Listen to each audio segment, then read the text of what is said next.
Olá, seja bem-vindo a mais um vídeo sobre a Cristine de Pizan.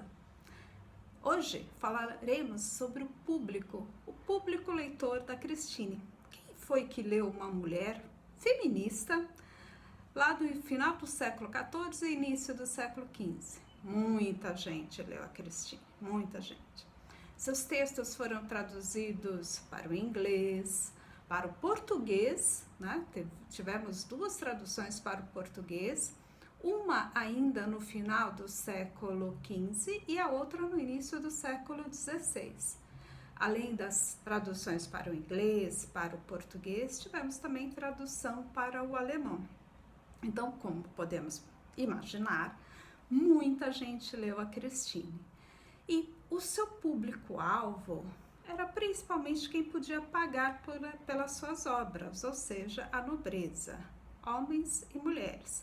Mas ela não pensava só na nobreza, né? Temos exemplos de textos como no Espelho da Cristine, por exemplo, que ela escreve para as pessoas mais humildes, para as pessoas da vila, inclusive mesmo para as prostitutas. Mas esse é assunto para um próximo vídeo. Bom, vamos ver então quem era esse público-alvo? No vídeo anterior, eu falei que as cidades começavam a se movimentar de modo diferente, ou seja, começavam a crescer, tinham as mulheres que trabalhavam e era uma mão de obra importante, porque os homens saíam para as cruzadas ou acontecia qualquer acidente, ou mesmo as guerras, era o período da Guerra dos 100 Anos, então eram as mulheres que exerciam esse poder, essa tutela nessa cidade. Poder nesse sentido de comercializar, de plantar, de administrar na falta do homem. Bom, então esse leitor foi o principal alvo da Cristine de Pizan, fora os nobres, como eu já falei, que eram eles que podiam pagar pelas suas obras. E é interessante nós percebermos que essa sociedade do final da Idade Média, então ela começa a se abrir economicamente, ou seja, ter uma posição para as mulheres. Nela existia exatamente uma posição para as mulheres, além do fiar e do gerar filhos.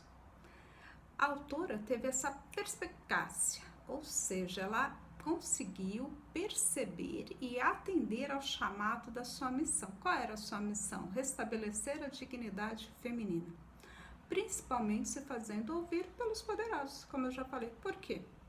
Porque certamente ela acreditava que esses homens poderosos, se apoiassem a sua causa em favor das mulheres, serviriam de exemplos para outros homens fazerem o mesmo, ou seja, abrirem a possibilidade de uma educação para as mulheres, né? Então a ideia aí do espelho, né, que os mais humildes, os mais simples se espelhassem nessa atuação dos poderosos. Portanto, desde o final do século XIV, vemos surgir aí na literatura, território quase que exclusivamente dos homens, uma mulher, a Cristine. Um dos grandes méritos de seus textos é o argumento de que as mulheres só são inferiores aos homens porque elas não têm acesso à educação. Com esta tese, Cristine insere o primeiro debate feminista, o Querelle des Femmes, ou a querela das mulheres, que já falamos em outro vídeo. Ela ousa assinar as suas obras, né? Ou seja, ela defendia as mulheres e escrevia Eu, Cristine, né? Cristine de Pizan. Além de defender essas mulheres e escrever para ela faz um primeiro História das Mulheres, que é o La Cité des Dames, e também o Manual de Educação para as Mulheres, que é o Trovito, ou a tradução para o português, O Espelho de Cristina. Num determinado momento, quando ela dialoga com uma das senhoras, as alegorias, ela pergunta para a alegoria, olha que interessante: minha senhora, se a mente delas, das mulheres, é tão capaz de aprender e conceber quanto a dos homens, por que elas não aprendem ainda mais? E a senhora responde para ela: minha querida criança, porque não é necessário à sociedade que elas se ocupem dos afazeres dos homens.